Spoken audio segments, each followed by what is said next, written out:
If you want to find something where blind people have been extremely successful in the past, you have the opportunity to learn a skill that you can use from the day you graduate until the day you decide to retire and beyond, and make a good living. Anywhere from $35,000 a year up to over $100,000 a year, depending on how hard you're willing to work. We've seen that it's very close to an 80% success rate, and we're very proud of that because in the blind community as a whole, it's oftentimes quoted that the unemployment rate is 70%. So we are able to help blind people be incredibly successful. What does it take to learn piano tuning and repair? Well, I think some of the things that I tell them is that it isn't easy. It's a lot of hard work.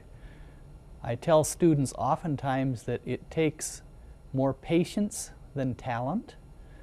Many people can learn to tune a piano if they have simple musical aptitude. They don't have to be a musical genius. They don't have to have played an instrument before or even play an instrument now. We've had many people who didn't play who were able to learn to tune a piano.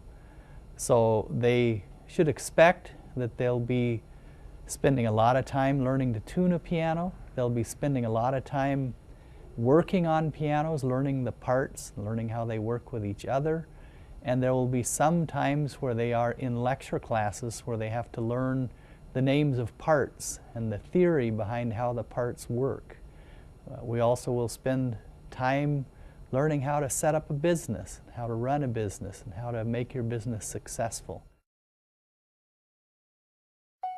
What is the hardest part about learning piano tuning?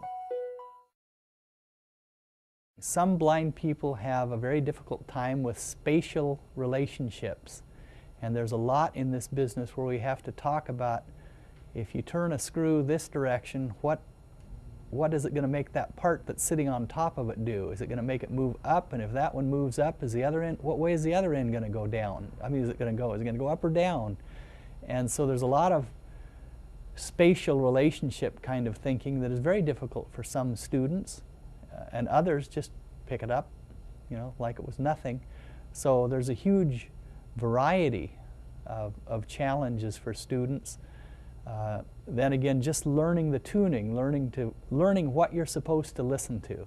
It isn't as simple as just learning to tune a guitar. And I know a lot of people who have had to learn to tune the guitar, they say that's the hardest thing about playing, is learning to tune it.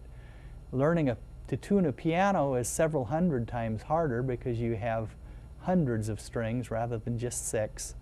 And they're tuned in a very, very particular way that you have to learn. It's different than tuning a guitar. It's a special kind of tuning that is designed for keyboard instruments called equal temperament.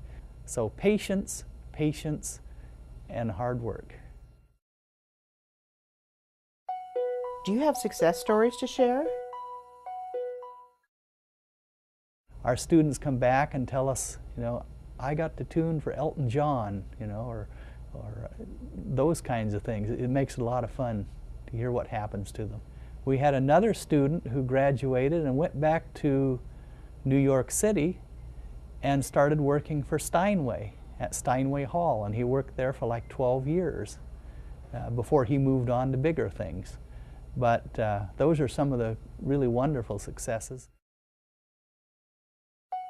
Hasn't the piano lost popularity with people?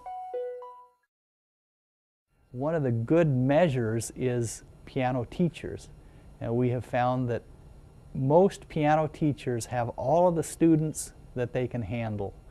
So there's still a large number of people who want to play the piano. The fine music schools, such as Juilliard, don't use electronic keyboards, because in the culture of fine music, an electronic keyboard is inappropriate.